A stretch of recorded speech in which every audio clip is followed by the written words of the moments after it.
Welcome to the podcast, everyone. The Not Only Sports podcast, where we will be covering all of the insider NBA and NFL information that you need to know. Today is the first episode of our Not Every Sports podcast. Apologies in advance if I sound a bit muffled. We live in a northern cold state, and the roads were bad right now, so I was unable to make it over to my buddy's house, so we could not record it together in person. So sorry for the muffledness, but we will continue on and get straight into the topics. So Shane, I think the first topic we should talk about, it's obviously Super Bowl Sunday weekend. Shane, in the matchup between the Bengals and Rams, who are you picking? I am picking the Bengals to win in Are you really? overtime. In Huh. overtime, OT. OT, McPherson with the ICER again? Yes, yes. Okay. Personally, I don't know, man. I keep picking against the Bengals. I know when Shane and I were having a conversation about our NFC and AFC championship picks, although I did accurately predict the Rams to make it, I inaccurately predicted the Chiefs to win it. And Shane over years kind of had this pattern of, you know, consistently picking the Bengals, and it has been working out for him. So I think I'm probably going to make another mistake here, but I'm going to go for the Rams. I really just don't see the Bengals' offensive line being able to hold up the pass rush of Von Miller and Aaron Donald. See, that is true, but like Jamar Chase, like Stephen A. Smith loves to say, this man is a bad man. And you cannot count got a against point him. there too, but on the other hand, he also is going to have to go up against a generational talent in Jalen Ramsey. So I mean, he went up against the never mind. never mind. Okay, I got you. All right, so Shane, you are going to be taking the Bengals, and I will take the Rams, and I guess we'll see who accurately predicted that. So coming back to the Super Bowl topic, who do you have winning MVP for that game? Um, I have Joe Burrow winning MVP. Joe Burrow? Yeah. Okay. I am going to take Cooper Kupp to win the MVP, assuming that my prediction is correct with the Rams winning. Let's say it's not, though, Shane. Who are you going to pick if the Rams win for your Super Bowl MVP? I will pick ooh, that's tough. Like That is a tough one. They have a lot that's of a tough one players. because the Rams. I can't really say Matthew Stafford deserves it at all. Really? I don't know. He's I have a good. soft spot for Stafford. I'm a Packers fan. I've disliked him his whole career. But with him playing in Detroit, I have to kind of feel bad for him.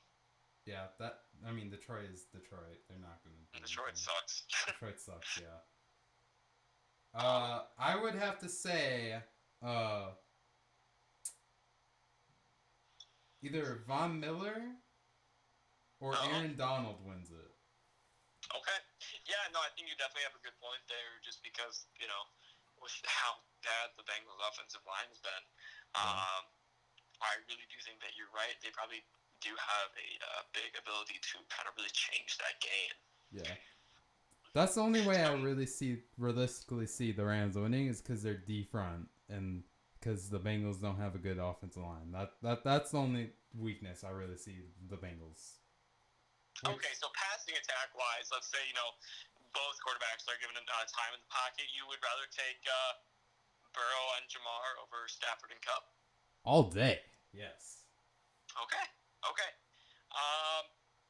Man, it's hard because I'm a big Joe Burrow fan. I even have him as my phone's wallpaper, but I don't know. I really just have a hard time seeing Burrow winning this, but we will see. So moving on, Shane, to our next topic. Yesterday was the trade deadline for the NBA, Thursday. Yes, it was. Some major trades went down. I think the first trade we can talk about, obviously, would have to be James Harden being sent over to Philadelphia from the Nets. How do you feel about that? I feel that the Philadelphia 76ers live up to their laughing stock name. Really? Yeah. Harden is washed up. You really think so? Yes, Harden is washed up. Look, like, has he played at all that good this year? I mean, you can say no, but you can also debate that he's been dealing with an injury. So I mean, ever since they got rid of the fouling thing, where he would always like flop to foul yeah, the and would flopping make foul, all his yes. points on the free throw line. I mean, and this dude, like, if they got rid of the Euro step, if they got rid of that and said that was a travel, like it should be, Yep. Harden would be irrelevant in the NBA. Yeah, Giannis Antetokounmpo would probably also suffer quite a bit if they took away the Euro That is stuff. very true too. Okay, so to break down the specifics here, the Nets traded James Harden to the 76ers for Steph Curry, Ben Simmons, and Andre Drummond, and 2 first-round picks. Mm-hmm. Personally, I feel that the 76ers really traded too much. The 76ers now are really without a sharp shooting 3-point shooter.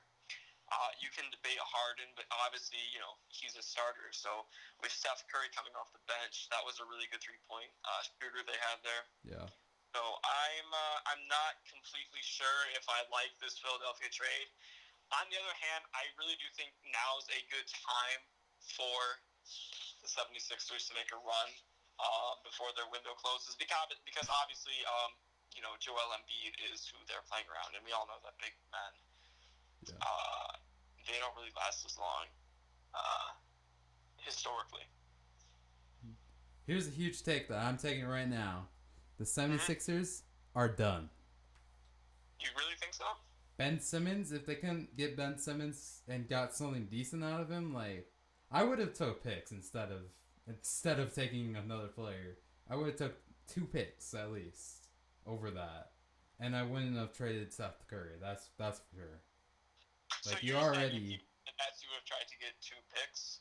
Yeah, I would try to get 2 picks, or I would try to get someone better than James Harden. Really? Okay. Yeah. Would you rather take Kyrie over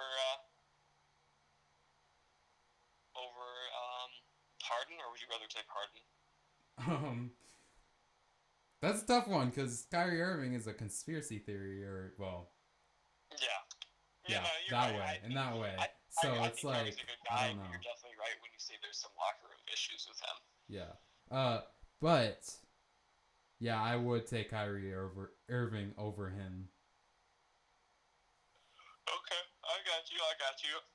So, another really big trade in the NBA that is kind of a head scratcher, in my opinion. The Pacers traded Domantas Sabonis, Jeremy Lamb, and Justin Holiday to Sacramento for Tyrese Halliburton.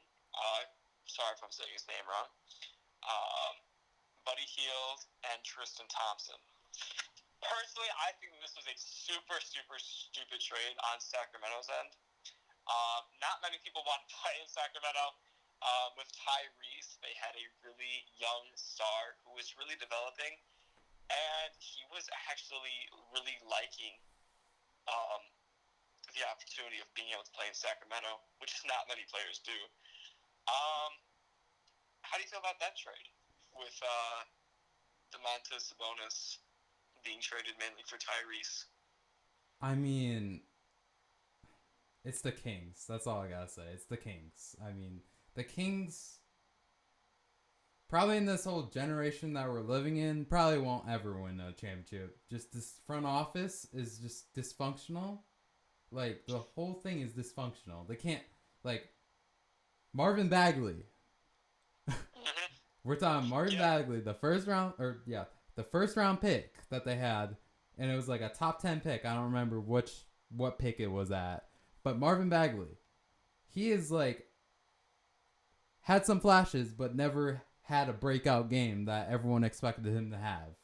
Right. And that is due to the coaching, not because of his lack of production on the court. Right. Yeah. Right. Yeah, I can definitely agree with you there. Yeah, I don't know. I just really don't see the Kings doing much. It's a poverty franchise. They're kind of the OC equivalent of like the Lions per se. Yeah, definitely. Um, with an NFL NBA comparison. Next we have CJ McCollum coming to New Orleans. How do you feel about that? um, what did the New Orleans get? I didn't see that trade. New Orleans received CJ McCollum, Larry Nance, and Tony Snell. The Blazers will receive Josh Hart, Nickel, Alexander Walker, Diddy Luzeta, and a future first-round pick and 2 future second-round picks. I think that is a bad trade. Yeah, I don't know. I just Blazers lost that. Like CJ McCollum. Yeah. Who does Dame have? It's Yeah. Dame. It's Dame and a bunch of varsity players. Yeah, Literally. I went. If I were Dame right now, I would want out. Like you just traded. Oh, I would too. You just traded CJ McCollum, basically for just a first round pick. Everyone else is almost irrelevant. No, I mean Josh Hart could maybe be. Josh Hart. He's okay. He's nothing like McCollum. Yeah, McCollum. Like they just basically was like, I'm done with CJ McCollum. So they like basically like traded him for first, and like basically was like, okay, screw it, we're fine with that. We're trading for a first. When they should have went to like, I don't know, they should have looked at better options. Like, yeah, try to get Marvin Bagley. Yeah, for sure. Yeah, no, I think it was kind of a dumb trade. On the other hand, I'm not sure. I just don't see the Blazers doing anything. You know, Blazers have a generational talent with Dame, but on the other hand, Dame is getting older. Yeah, Dame, unfortunately, has never really had a genuine and true ability to make a championship run, purely on the lack of talent he has around him. And I'm starting to think the coaching staff also. Yeah, the coaching staff has also not been the best. So hypothetically, where do you think Dame could go? Realistically.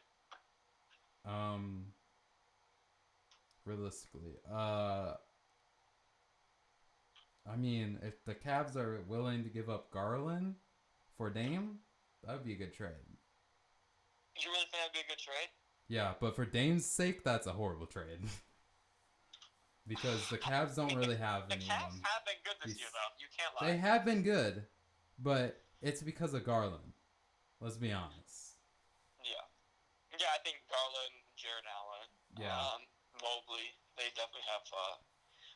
they're a good, young, talented team, I think, to say the least. Yeah, they're definitely, Okay, so moving on to our next topic. Why do you think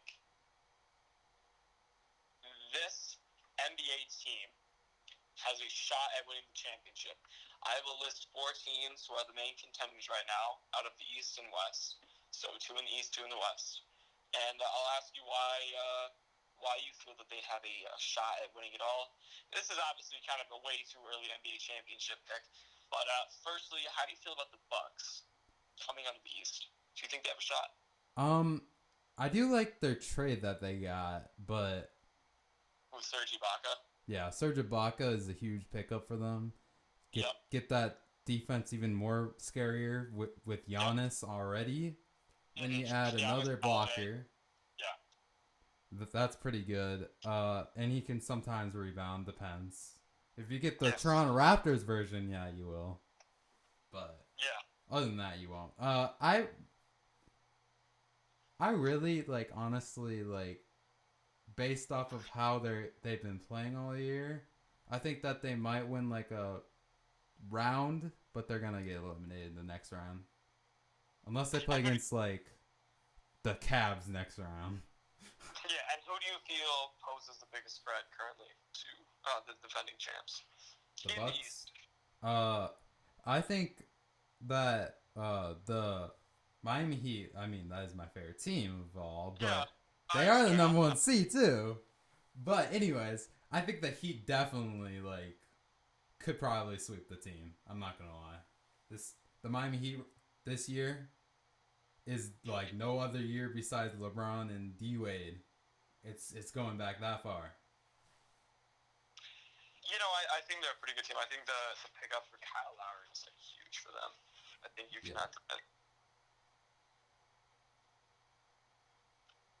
Yeah. So, another team, obviously now with the addition of James Harden. How do you feel about the 76ers? A lot of people say that they're going to make some noise. They're going to make a run for it. They might as well. They have a really good young MVP-like center in Joel. And now they have a veteran shooting guard with James Harden. Do you think the 76ers have a genuine shot at winning a title this year? I know earlier you said you think they're done. How do you feel about that? Joel Embiid, this dude likes to choke in the playoffs. Like, I can never pick the 76ers, even if they had a good trade right there.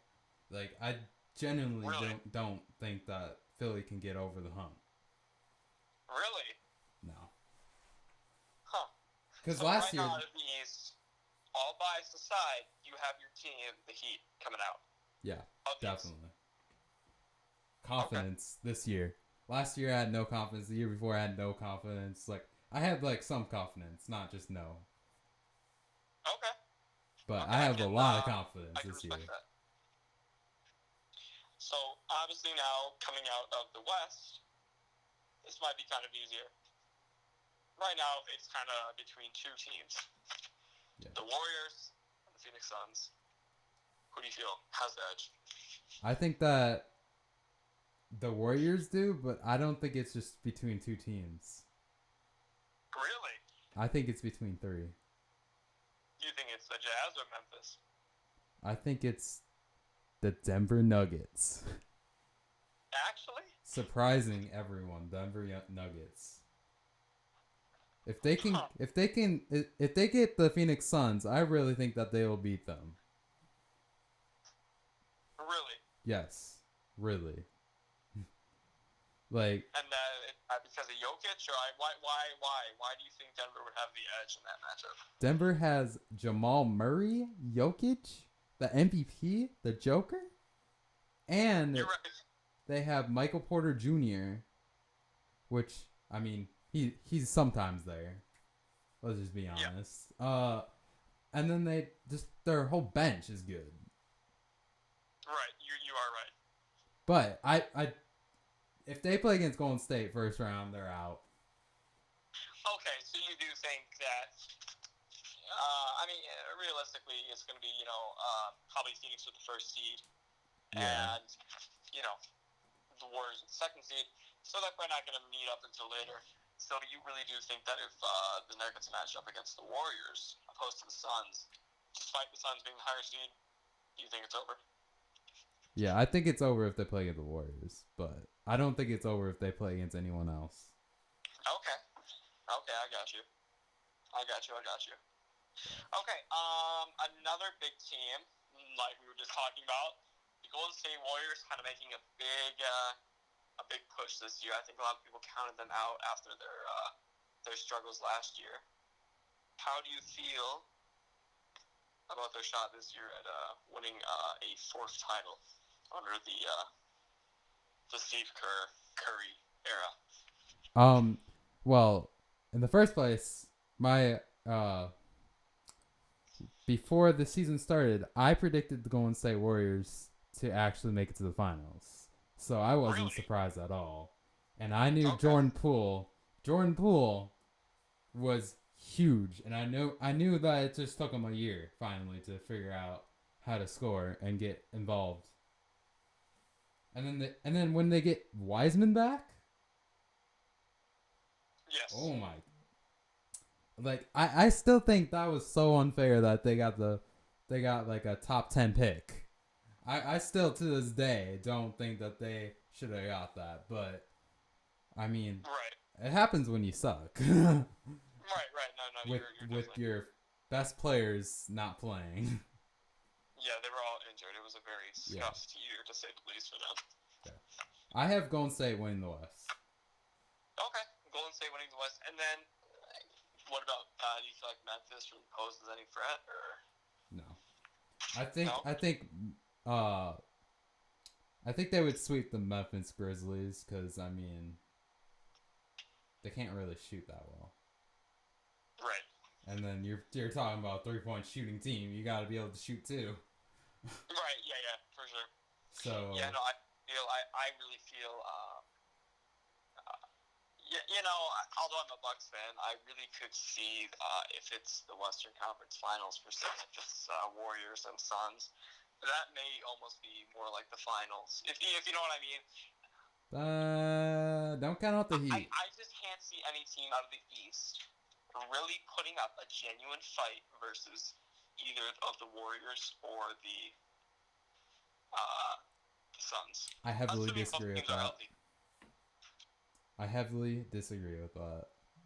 What team, and don't say it, Shane, I swear to God, if you say the Heat, but what Yes, team, the Heat are the only team that literally can beat them because they can shoot. They're okay. The Heat's defense this year is not like any other year before. Their defense is so good. Their offense, I mean, it could have some improvements, but I mean, we can shoot when we need to, right. which is a big key against Golden State. Yeah, you're right. Yeah. Because that's the thing about Golden State. The Splash Bros. If they get it going, it's almost over. Yeah. So, Matthew, what is your final predictions of who's gonna be in the big game, the finals? Yes. NBA Finals.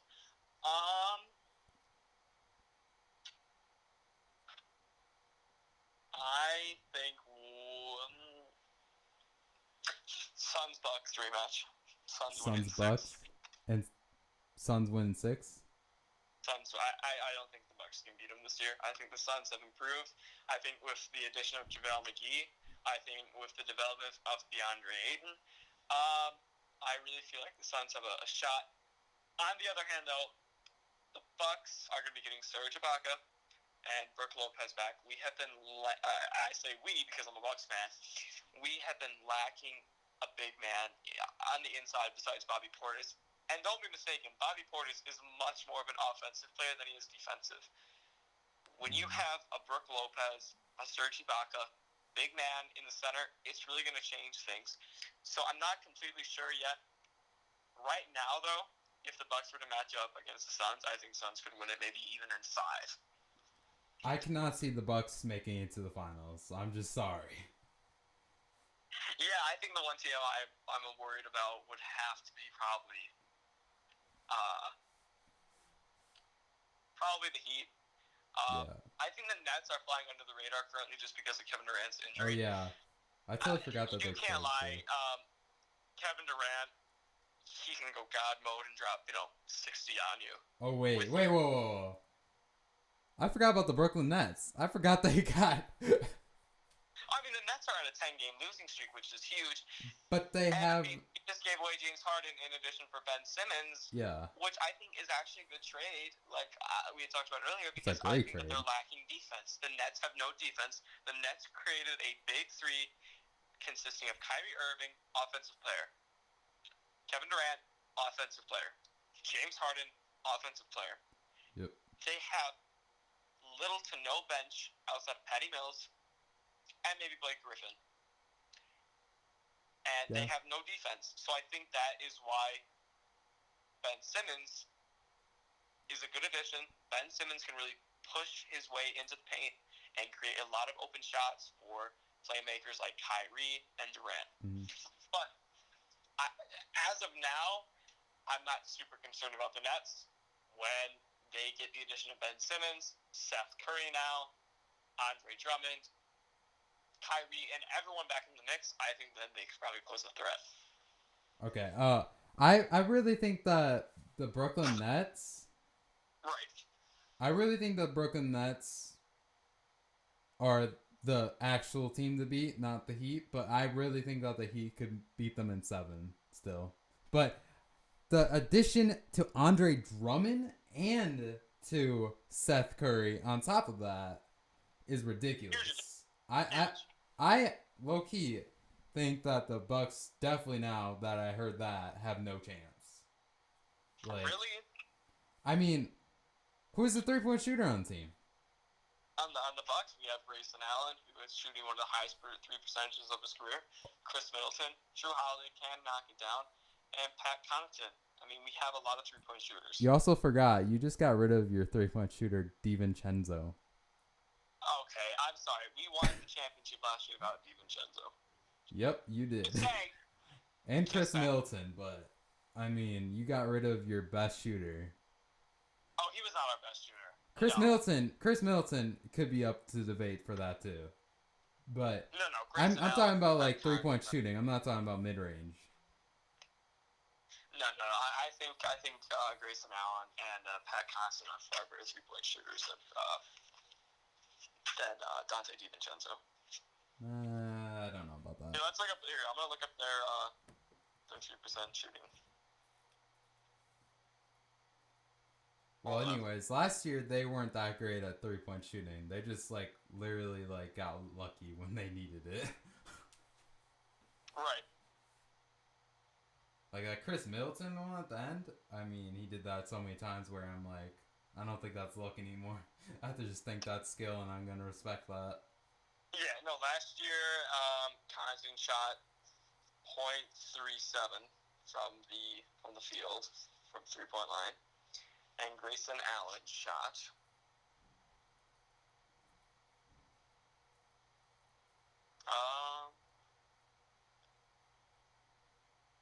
Grayson Allen shot 3.9. Barely better. Barely He better. shot Now the ball more DiVincenzo. Now let's look up Dante DiVincenzo. Yes.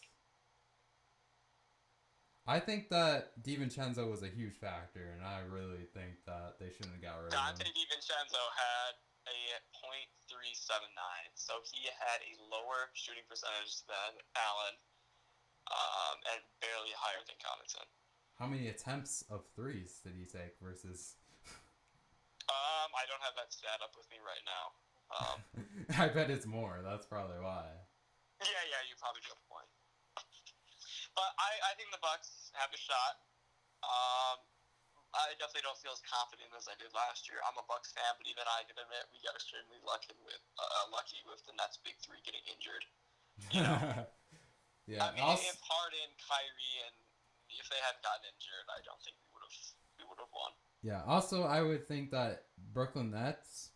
It would depend, really, in my opinion, of them beating the Bucks, or even the Heat. Beating either one of those teams, they would have to have Kyrie Irving playing for home games too, not just away. Exactly. I don't think it would be the best idea to have your second best player, in and out. Playing the games that you're most likely going to lose anyways. You know what I mean? Yeah. Away game. So yeah, I can definitely agree with you there. Yeah. Well, guys, that is it for today. This concludes the first ever episode of Not Every Sports Podcast, where we will look at all of the insider NBA and NFL information that you need to know, and we will continue to give all of you our hot takes on all of the hot topics happening around both leagues. For everyone listening, thank you. I'm Matthew. I'm Shane. And thank you for tuning in to the Not Every Sports Podcast, Episode 1.